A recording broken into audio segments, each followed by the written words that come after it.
What's up, everybody? This is SafeWord.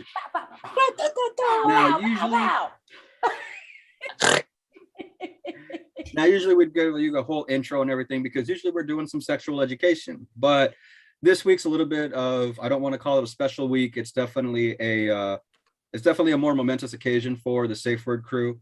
I've recently suffered a loss. Unfortunately, my mother passed away yesterday. So rather than, just skip out on all of you guys and leave you guys wondering where your favorite hosts are, we decided to come to you guys anyways and just, kind of talk about something a little bit different, not necessarily within the kink community, but something that definitely impacts all of us, so we're just going to talk about a little bit of, just the grief in the mourning process and how everybody processes through it. Everybody's different. So I thought maybe, it'd be a good idea just to get you ladies together and swap some stories. I know this is something a lot of people might not have sexual, kink, BDSM stories and experiences, but we've all been impacted by loss in some way or another. Especially very recently. That's the thing. Right. I just want to tag on to this real quick and then I'll let you jump in, Sasha. Like all of us have had a lot of loss. That's why there's been a lot of cancellations with shows, or we've, postponed some things.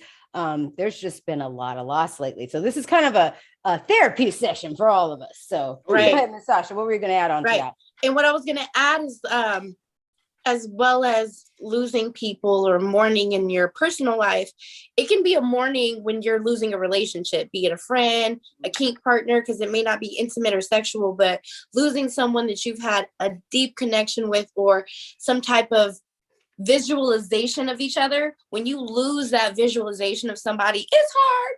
Yep. It's hard, and a lot of times it's like a death. It's a loss. Regardless. It is. That's why the name is up here today. We're not using the safe word, but that's why the name is up here. A little person that I know got really sad because they forgot somebody, and they thought when you forget somebody, that means they died in your mind. Oh. And they were so upset about that, but that's literally what it is. Yeah. For a little bit, you forget who that person is. So not to hijack anything, but, just like Orora Storm and Mr. Kane introduced, you can grieve in so many different ways. And we're talking about that today. So thank you, Brother Kane, for using your testimony to be a timestamp today. And for being here today. Hold on real quick. Let me just take 10-second pause, just a 10-second pause. Because if you guys were really listening, okay, Mr. Kane said that he lost his mother. Okay. So we all feel you. And the fact that you're even here right now and being a part of the show, and you're like, you know what, I'm going to stay committed and I'm going to be here. Like, we love you for that, because all I can give you is shoulder shrugs. I canceled the show not losing my mother. Because I can't cry. I can't be the crybaby today. I got to be the switch, and I got to switch it up to be the dime. So we got you, bruh. No, honestly, I was just sitting here thinking about it, and it wasn't a surprise. It wasn't, I've suffered a loss before where it was a complete and total surprise. This one we kind of saw coming. A lot of people, in my family still aren't comfortable with it, and that's within their wheelhouse. That it's okay for them to feel that way. Yeah. I know for me, this was something that I accepted a while back. I mean, I got my mourning and my grieving out of the way. She was battling dementia.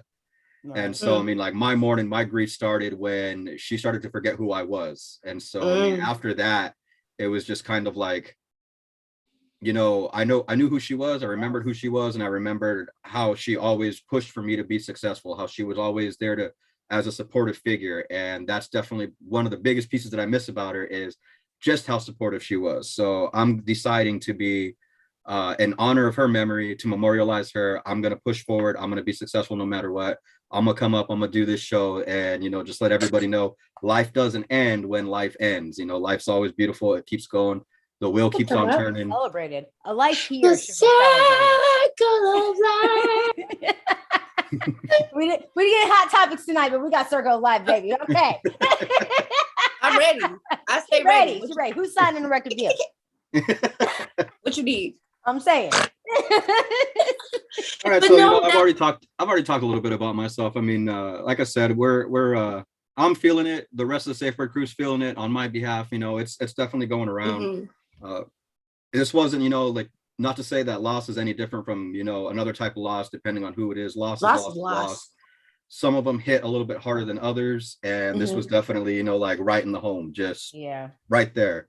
But it was awesome. It was beautiful just to know that she's no longer suffering. She's no longer, tied to, her mortal coils. So it's like, I know she's happy right now. The rest of us are sad, but I mean, she's just like, what the hell y'all crying for? Like, right. I'm good. I want to give you big ups because it takes a particular type of person to find praise in a adverse situation. You know what I'm saying? Like I've had situations not the same at all, but I've had situations that are bad, but I can see that someone else got what they needed out of it, whether I didn't get what I needed out of it. Right. And be happy, disappointed, but happy that there was resolve in the situation. And it may not have worked in my favor, but it was an appropriate resolve for the situation so everyone can amicably heal or try to amicably heal. Right. So I appreciate you offering, your situation and sacrifice for us to have testimony. A broad, yes, so it can be picked apart when you're being vulnerable. So again, thank you. I learned a lot from this dude who I never even met. I used to be big in a church, and one day when I was sitting in church, pastor was sitting there talking about that there was a guy who was married 20 years, lost his wife, and thought that he'd never, find love again, found somebody else, was with her for 10 years, and she was battling brain cancer. She passed away.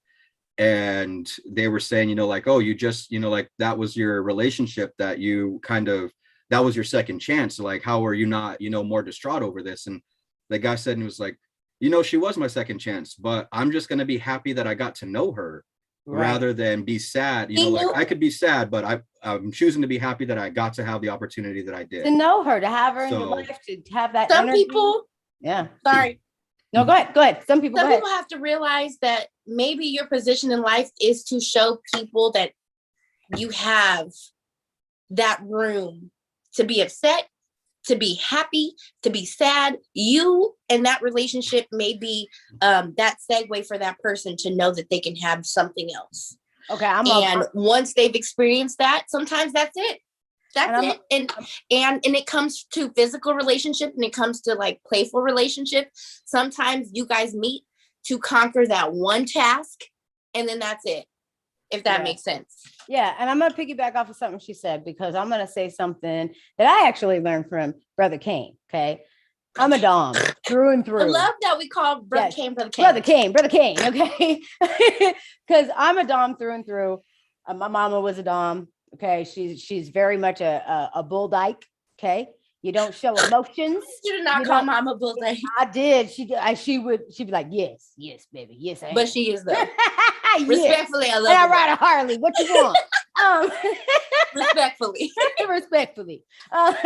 But so, I mean, like I was taught very early on, you never let somebody see you cry. You know what I'm saying? That's not tough. That's not strong. That's not strength. Like you crying about I don't care if someone died. You better walk that shit off. Okay. Everybody dies. And I got people in my life like that too. Right. So like I really had to grow up covering pain, and I'm not really good at it. I'm good at it. And it's probably the reason I'm a Dom. I'm good at holding this mask, You're good to people who don't know you. Right. Exactly. And then it's like once you start losing a lot of people, and I've lost a lot of people and a lot of things. I'll agree with that. Over the last year and a half, like back to back to back. So this is kind of why we're doing this show. We all have. Okay. It's not to say my loss is any greater than anybody else's. We all. But the one thing that I have learned from Brother Kane is pain demands to be felt. Yeah. And so regardless, sit in that damn pain, cry through it, because the more loss you have and you haven't processed it, eventually the waterworks break open, the dam falls down, there is no mask, and you are a crazy ass mess. So if you just learned how to process through it and sit with it in the moment, you'll be so much better off for it. And I'm sorry not to hijack your pain demands to be felt, but it has always touched my heart, because it's like I don't feel so weak anymore for crying. Like I don't feel like I'm a bad person for crying. Yeah. Like it's not even necessarily like you have to cry. Like a lot of people think you have to ugly cry to feel through it. To get through it. No, like everybody's got their own process. Some people can shed tears. Some people just, like some of the hardest people I know will sit there and be like, just damn. Yeah. And that it's that moment, that damn, where it hits. It's like the weight is there, the feeling is there, the emotion is there. And it might not be, you know, like the waterworks, it might not be, you know, breakdown, it might not be, you know, weak in the knees, but it's still felt, it's still there. It's still a process that's taking place. Exactly. Well, it's the same as any emotion in the moment. You should feel it as opposed to suppressing it. So like, I know I've had, and it's outside of what we're talking about, I've had intimate moments where it pushed me to tears and I didn't know why. And sometimes I knew why, but not acknowledging it in the moment wasn't a service to the situation. Right. Because it wasn't a service to the moment. It causes more issues. It can cause triggers later on because you haven't processed that. So you can be with a partner later on down the line and they do something that person did that put you in that moment. And all of a sudden you're back in that moment because you never processed that moment a couple years ago. Yeah. So it's good to accept things for what they are in the moment. We cannot change them. We have to process them and see them for what they are. So then in hopes we can have a better view of the future because we've processed what's in front of us to see what's beyond that. Well, and so I know there's like a lot of articles and everything like on stuff, you know, like how to grieve, how to mourn, and there's only so much you can get from black and white. So if you really want to know, you know, like my actual thoughts and views on like the whole mourning and grieving process is everybody will tell you, you can read it in a book, you know, go to Barnes and Noble, go to the library. They got sections on how to do this, instruction manuals, they call them. You know, like I said, you can only get so much from black and white. Life experience, you know, is definitely the greatest teacher. And for me, one of the most difficult things to kind of comprehend was that loss isn't always a mass depression. Right. It's like you think it's going to be, you think, you know, like it's a loss. You're just going to be sitting there. You're going to do that dark room, windows drawn with a glass of your favorite, you know, liquor or something, and, you know, look through photo albums and everything. And sometimes that's what it looks like. Other times, you know, within my family especially my mom passed yesterday. They came and they picked her up, you know, funeral home came out, did the whole little thing, took her away with the shroud over and everything. And my family all showed up to, you know, say their final goodbyes. And as soon as that van took off, the ice chest came out and the music started playing. You know, we're sitting down, we're memorializing in our own way, but we're still, you know, cutting up, laughing, talking about good memories and everything. And I was telling my dad, I said, you know, you're going to feel a slew of emotions right now because you're around your family, you're around your loved ones, you're in mourning because there's one person missing. He was like, but as we talk about her, as you remember certain things, you're going to laugh, you're going to smile, you're going to feel good. And that's going to fuck you up because you're going to feel like, I shouldn't feel this good. I shouldn't be smiling. I shouldn't be laughing. This isn't right. And then you're going to be mad at yourself. And then you're going to put yourself back in that sadness. And I was trying to tell him, you want to be sad. Like in the loss, you know, suffering that in your mind, you want to be sad. You feel like you have to feel a certain way, but you don't have to. There's no right way to do it. As long as you're not hurting yourself or others, there's no wrong way to go about this. Laugh about it, talk about it. You know, there's opportunities for you to sit there and be like, oh yeah, you know, she used to do this, she used to do that. Oh man, I remember when she used to do this. And it'll bring back some sad memories. It'll bring back, you know, old memories, but you just got to talk about it. You're going to laugh. You're going to smile. You're going to feel all right for, you know, several minutes to 15 minutes at a time. And then you'll get back into that. And then you'll get back out of it. It'll be this roller coaster. And like I said, you're going to feel angry because you're going to feel happy in some moments and be like, wait, no, if she was here, she'd be like, no, cry for me, damn it. No, she wouldn't. You're muted. That's nice. Okay. I was going to add something to that. I'm like, I saw a hand. I'm that's why nobody can hear me. Okay. I was going to add something to that because honestly, the way that, and my family didn't used to be like this, but the way my family processes loss or death now is instead of, you know, having these massive funerals where we go and we cry and we sit there and we're like, oh my gosh, this person's no longer in our life. Oh gosh, remember all the times. Instead, now what we do is we celebrate life and we do a life-giving ceremony, you know, like if we're spreading ashes, whatever it is, it's about celebrating that they were in your life. Do you remember the time that this person taught you this? Oh yeah. And they taught you how to freaking, do your fishing line right and had put the right bait on it. It kept getting hung up in the rocks, but he would keep unhooking it, making sure he did it, and we really put it around the fact that life here is very short. Even though we think that it's so long, it's very short. It's a blink. And the fact that somebody can make an impression on your life in just a few short years, because I've known people that have made massive impressions on my life, and I've only known them 2-4 years, and then they leave. That's it. That's all you got. You know what I'm saying? But you got to celebrate the fact that they were there. They taught you something. You learned something. You grew together. You laughed together. You cried together. Whatever it was, whatever you got from that person, it should be celebrating that they were here, not necessarily grieving over the fact that you don't get to see them anymore. And for me personally, I feel it's extremely selfish because yes, you're going to miss them, but be happy for them because goodness, they're not here. They're not in pain. They're not, they've moved on. They're somewhere better. The only thing I will add, there's different grieving processes for different grieving levels. Yes. So certain situations if you've open or if you broaden your horizons to understand the situation in front of you, it can be easier. When you haven't and it's more abrupt and it's more something that wasn't foreseen, it can be breath snatching. Yep. And I think we've all had that loss. Yeah. One thing I will say as a pro tip, and maybe it's because I've suffered so much loss and I've suffered so much disappointment in my life, and it may sound very morbid. I have that thought almost simultaneously when I have that endorphin thought of that person. So when I think of joy with that person, I think of sadness with that person. And I kind of celebrate joy and I kind of celebrate sadness around the same time, or I celebrate sadness throughout my relationship with that person. So when the celebration or the celebration of life begins, I'm not sad when that tries to transpire, if that makes sense. Yeah, no, it makes complete sense, because if someone's taken by surprise, I mean, how do you prepare for that? How do you put that in your mind? I mean, I've lost a wife. You've lost, what was it? Your cousin, right? Or was it nothing? My cousin. Your cousin, yes. Okay, yeah, so and that was unexpected, super unexpected. Mr. Kane lost his wife, unexpectedly. I've lost my wife unexpectedly. We all have that piece of unexpected. What? Too soon? What?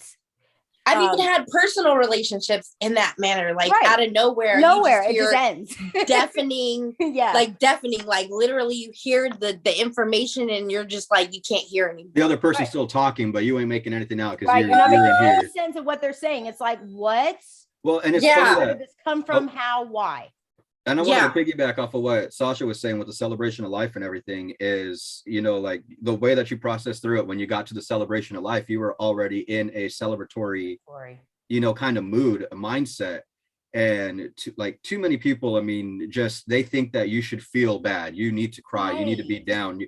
You can't smile. You need to be frowning. Like it's a death. Be sad, damn it. And no, don't ever stop somebody from mourning however they want to. You don't know what happens behind closed doors. Even you don't know, it took them an extra 20 minutes in the shower that day because they got it all out before they went to the service. You don't know, when they go home that night, they're not sleeping that night because they're going to be affected. So however you choose to behave, in the moment, at the services, my mama's services are coming up, and I refuse to sit in there and be a part of a cry fest when I know for a fact that ain't what she wanted. If she was there, she'd be bright colors, loud music, do whatever you guys can, just, cause a fucking ruckus. Right. And the same thing goes, what Sasha was saying, is the same thing goes for relationships as well. I mean, I know that's not a loss of someone is exiting life and you never have an opportunity to see that person again, but it still kind of is the same way. I mean, sometimes when you end your relationship, especially if it's ended abruptly and by surprise, 9 times out of 10, you don't have an opportunity to have that conversation, to have closure, to have anything. And it's just like a death. It literally is like a death. let's put it in the perspective of this. You find a dom that you guys are okay with being loose, I guess. You guys have your contract within your scene, but you start to like this person. And when they start to say, hey, I'm dating someone and I'm not contracting with you anymore, that would slap you in the face if you've gotten accustomed to this person being your dom, and they don't know that they help you so much in so many different aspects of your life. Well, it's like losing a therapist. It can still be a blow to your ego or your day-to-day life. If we're trying to bridge the feelings together, and I think it can feel the same way, because some people need that 24/7, just like we have our personal support. Sometimes that outside support is all we have. Yeah. Well, and honestly, like a loss in like losing a relationship and losing a loved one, I mean, they're really not that different. Right. When you look at them from the perspective that it's still a permanent change, like the loss, like the death is still a permanent change, like tomorrow's not going to be the same without that person. And it's the same thing when a relationship ends. Tomorrow's not going to be the same without that person. Right. Just not to cut you off when you're saying what you're saying now. It's like somebody saying, I'm not effing with you no more. Right. And they just cut it off out of nowhere. That's death. It's like, you don't know what happened. You don't know why. There was no digression. You have no way to gain your bearings or your footing around. What happened? How? Like, I didn't even have a warning. Like, well, when like, you see it coming, you're like, even if you plan your breakup, even if you plan, to end the relationship, like the day after is always the hardest day, because it's just like, the coffee wasn't made. Damn, like I didn't know I had to make my own damn coffee. Like it's still a change. This person ain't here. That piece. Good, bad, or indifferent. This person ain't here. Good, bad, or indifferent. It's not the same no more. No more. And right. Sometimes, no matter how bad it is, not having that person there sucks. Well, and here's a part of the human condition. I don't care how much change you've had in your life, because I went to 7 different high schools. I've moved all around the United States. I have only missed 2 states in the US. Okay. It doesn't matter. Change is change, and it sucks. Change. It really is. Like it sucks. It doesn't matter how much you sit there and say, oh, I'm good with change. It's a human condition. We all have issues with change. And there's a process that has to happen around shit's changing. Yeah. So within us, we're in the sex work, psychological field, and coaching field. Everything changes within those fields. However, there's tethers that anchor every one of us to our practices. Yes. Consistency, honesty, transparency, all those things. And whenever that's gone, it's like, what do I do with my principles that I've had in this relationship? Because it's not being reciprocated on the other end, because I've adapted the traits of this practice with this person, and it's not there anymore. So even when you're practicing those traits and that person's not there tangibly, whether it's physically or spiritually or whatever, it's like, I'm still like, you're there, but you're not there. Well, and it's like, you're just a creature of habit. You get used to a certain situation. So, I mean, like whether it's a loss like death or loss of relationship, I mean, the habits have to change. The tangible presence of someone is what's missed. The daily routine is different, like the nightly routine is different, lunchtime's different. Everything's different from that point, because I mean, like you said, every relationship's different. Maybe that person used to grab you lunch. That person's not grabbing you lunch anymore. Like you don't get to meet up with them on Thursday. That run through your head, like the thought of that person being alive or there. Or just the future plans that you have with that person. That's probably my hardest piece about something ending. The loss of something, okay, whether it's a death or it's a relationship that ends. My issue, where it hurts the most, is I have plans with this person. You know what I'm saying? We've made future plans, and now none of that's happening. Like like this is what I've been basing like my good times off of, or looking forward to. It's short circuit. It short circuits you, because it's like you don't know. It throws you off the horse. The situation. Literally.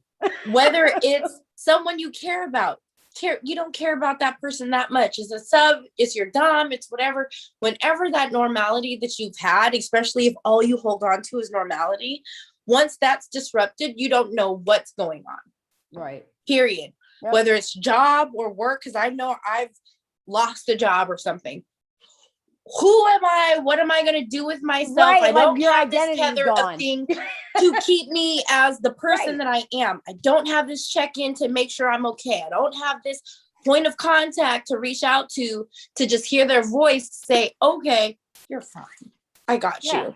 Right. You know, so you have to have a moment to reset and reacclimate yourself to either the thought of that situation or the presence of that situation or the lack of presence of that situation. You know what I'm saying? Like, you have to adapt and kind of think about, I would say, think about those things beforehand. Maybe it's a morbid preparation. It may be, but I think it's everything. Think about it ending before you start anything. Well, no, real talk. Okay, wait, I can go back to something. If you guys have watched the interview that we did with the author, Goddess Mama. Okay. Yeah.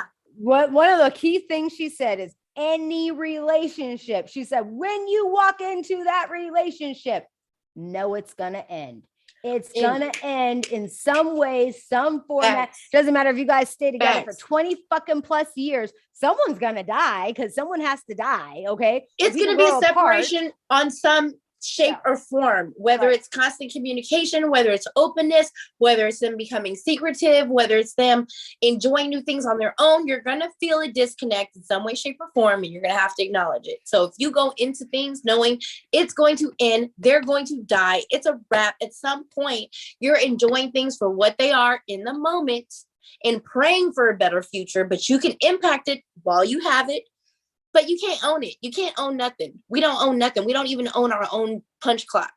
Okay, I'm going to interrupt this real quick just because we do have a comment. And then I'm going to kick it back to King because I know King has something to add.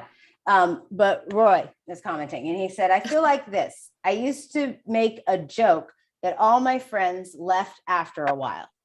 And so then it got so bad that I became a cutter, you know, and that's how he used to release. And so that's a very unhealthy way to go about it. My twin brother had the same kind of issues. You know what I'm saying? So and I mean, I think I'll be honest. I have too. I'm used to things ending. Let's just be honest. It's a way to release pain. And if you don't know how to deal with pain, like that's something that's like, oh my gosh, tattoos are kind of like that too, you know, like you get to gauging taking like the pain of something ending out on yourself. You're blaming yourself for the end, and it may not be because of you. It may be.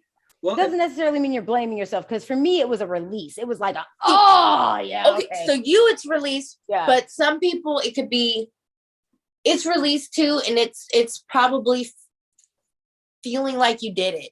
I know. I can see that. Me being a cutter, when I was a cutter, because I have tattoos now and piercings now, I exhibit my acceptance for pain in a different way, in a healthy way. So I'm not going to sit here and feel bad about being a cutter before. Right. I'm happy that I was, because now I have a positive way to take care of it. But learning who you are and dealing with things in the moment is healthy, because then you don't resort to extreme measures of testing your boundaries, because you've tested them before the boundaries were tested with the situation. Exactly. If that makes sense. No, it makes perfect sense, because I'm going to kick this back to Kane. Pain demands to be felt. Go ahead, Kane. No, honestly, like the way that because I used to cut as well. And for me, my mindset behind cutting was, I felt something. I felt an internal, like an emotional scar, an emotional wound. And cutting was a way to physically manifest that and say, you know, like the pain isn't in here, it's right here. It's, you know, where I decided to cut myself. It was making a visual representation of what I was feeling internally, but making keep your point.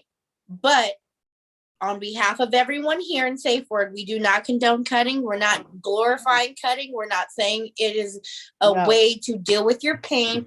We are saying this is a way that we've dealt with our things, and it's not a good way. It's not the right way. We're not ashamed, ashamed, experienced it. But this is our testimony of what we've been through and the situations we've been through and how we dealt with them and how we're dealing with them now. We just want to show you that it's okay if you've done it, but it's not okay to keep doing it. And we're not condoning it, and we're not shamed. So that's all. Thank you. Well, and none of us do that anymore. And you know, it's not, and like Miss Sasha said, you know, like it's not something that we're condoning. It's not something that we're excited about or anything. But I ain't going to sit there and say I'm not proud. I'm not going to sit there and say I regret it. I'm not going to sit there and say, I'm just going to tell you right now, if you're a cutter, you're going to get to a point where you won't do that anymore. And if you're thinking about starting, listen to 3 people who have done it before. And it's a vicious cycle. It's a vicious cycle. It is. You start getting into you're never going to win. Yeah, it's a vicious cycle. So find another outlet. Like my outlet was tattoos. It really was. And then I started gauging and piercings and things like that. And that's like it's a quick fix instead of really harming yourself. You're creating art. You know what I'm saying? So you can create art or you can create glory. You can use that as I've used mine, healthily working out. I'm gonna get gains. I'm gonna do what I need to do. If I need to push myself running, if I need to push myself in a healthy discipline, because it's still a form of BDSM. It's getting off on pushing yourself. That's what BDSM is. It's getting off on pushing yourself to astronomical limits that you don't think you can to enjoy pleasure. Right. I get off on seeing my physique. I get off on training myself to have discipline in working out, getting my ass up every day, hurting myself in my workout. If I need to throw up in a healthy way, I'm going to push myself in that discipline. So finding a healthy way to acknowledge your pain and putting it in a healthy discipline is what we're encouraging right now in a grieving process. Yes. Sorry not to get all deep, but no. I don't want nobody to feel like they need to hurt themselves. Don't hurt yourself. Yeah. Well, and so like, just to kind of go on that and everything, talking about, like stages of grief. So we all know, everybody's heard it before. I think I've even expressed it, but it's denial, anger, bargaining, depression, and acceptance. And everybody moves through those stages differently. Sometimes you don't go through all the stages. Maybe the depression, only lasts for a day before you finally reach acceptance. Maybe the bargaining doesn't necessarily happen. Maybe the anger, because I know for me, when I lost my wife, I refused to be angry. Right. And so I say that I skipped that step. Yeah. Like I was in denial. Like, no, there's no way this is like I'm waiting for Ashton Kutcher to come out and be like, hey, we got you, somebody to come out. I still do. There's times where I'm like, the other day, my phone rang and I still have her number in my phone.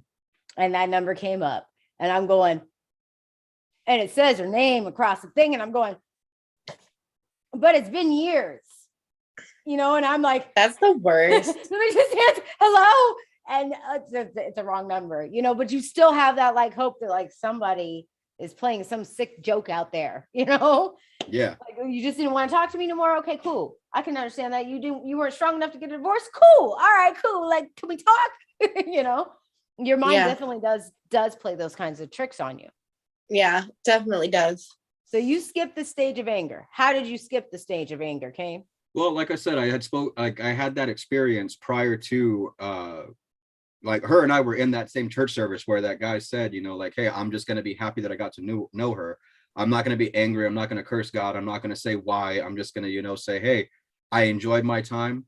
I'm happy. I'm better for the time that we got to spend together. Would I have liked more? Absolutely. But I'm not going to regret not having more. I'm going to relish in the moments that I did have. I'm going to treasure that instead of being angry that I didn't get more. I'm not going to be greedy about it. And so that's kind of, it was too soon, way, way, way too soon. She was only 25. And it was an emotional loss. It was, by any rights, I had every right to be angry, but I just knew that I wanted to be better than that. I didn't want to sit and live in, because I've been angry my whole damn life. And when I got to this point, it was just like, anger never got me anywhere. So I ain't going to punch the ground, turn the clock back, and, she's going to come back up and, like, hey, my anger saved the day. So what's the purpose?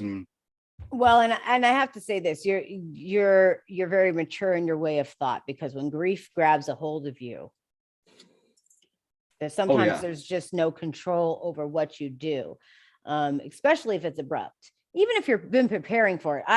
I've been in situations where I know this person is going to leave, but when they do, I am so angry, and I couldn't even tell you where that anger comes from, because I'm not naturally in it. It takes a lot to get me angry. Like, I'm just not naturally an angry person. So to have that kind of sideswipe you, even when you are consciously aware, because I can think like that, but there's times where grief just grabs a hold and you don't have control over that. So I have to give you credit for that, because you can actually, in the moment, you were able to process it, when you lost someone so abruptly. So, I mean, there's things to be learned from that. Y'all want to get some grief counseling?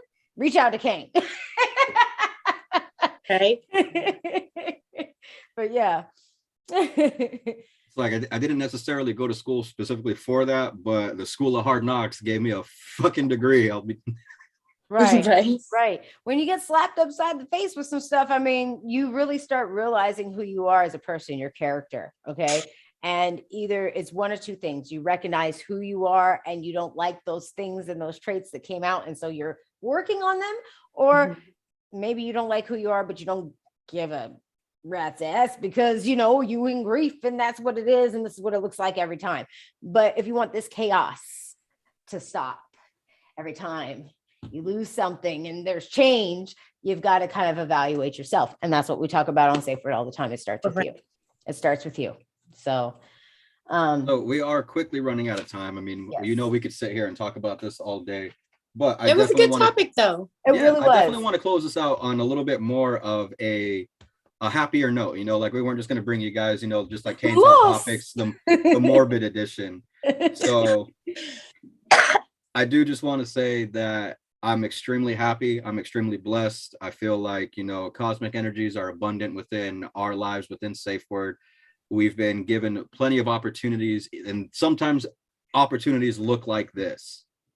Yes. They don't, you always just have to find the best way to kind of turn a negative situation towards a positive. And I'm choosing to turn this negative situation into, hey, maybe I can help somebody. Maybe somebody's checking out SafeWord for the first time tonight.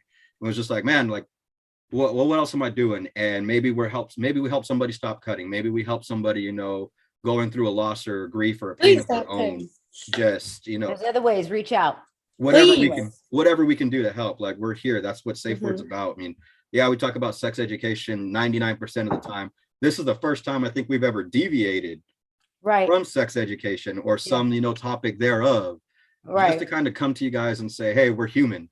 We're human. I think we try to tie everything into sexual education, and today was the first day we tied sexual education into a real life situation. We turned it the other way today. So thank you for that. Because SafeWord was really hit with a real thing. And last 2 weeks ago, when it was shut down, before it was, when we didn't come to you on a Friday Live, it's because I lost somebody. So it's just like, there's been a lot of loss. And I really wanted to talk about something real.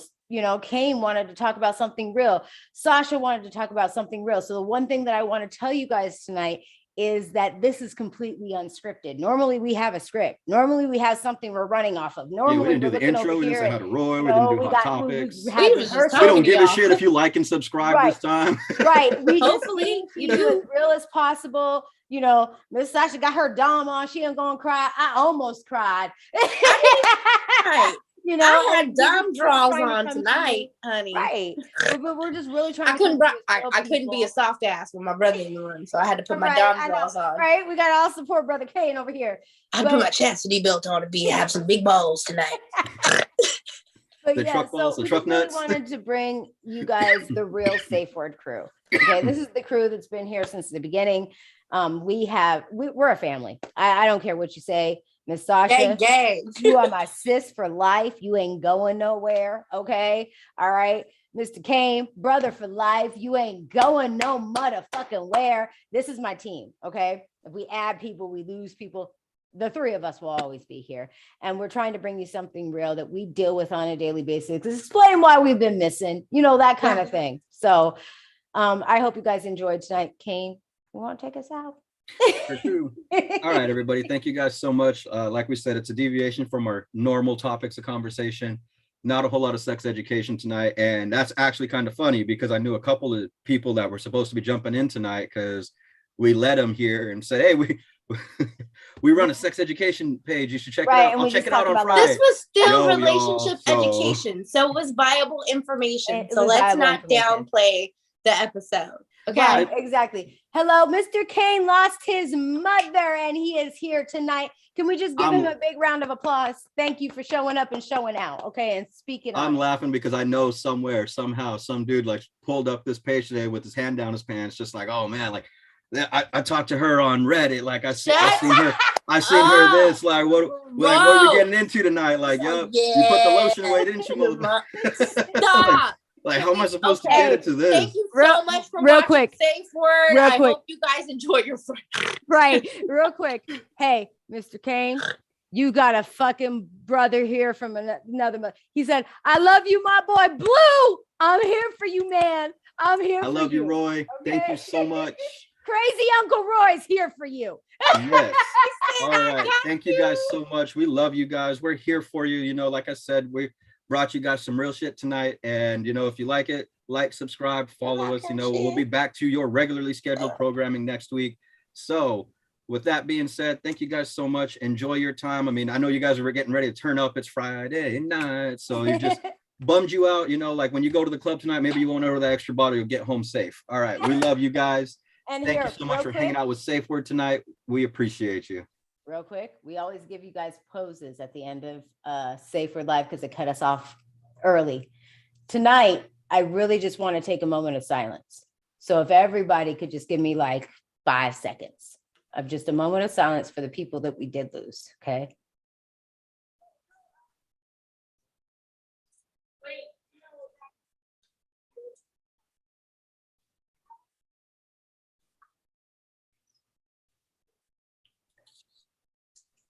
Thank you. Thank you guys for being here tonight. And we will see you next week on a happier note. We love you guys. Real quick, I'm gonna put this out there. My mama's name was Celia Arias. Yes. May she be immortalized in the archives of YouTube for the rest of this time. Yes. Love you, Mom. I hope you're looking down. I hope you're proud. And we'll be doing our best. So we appreciate you. We appreciate everybody. Thank you guys so much for joining us again.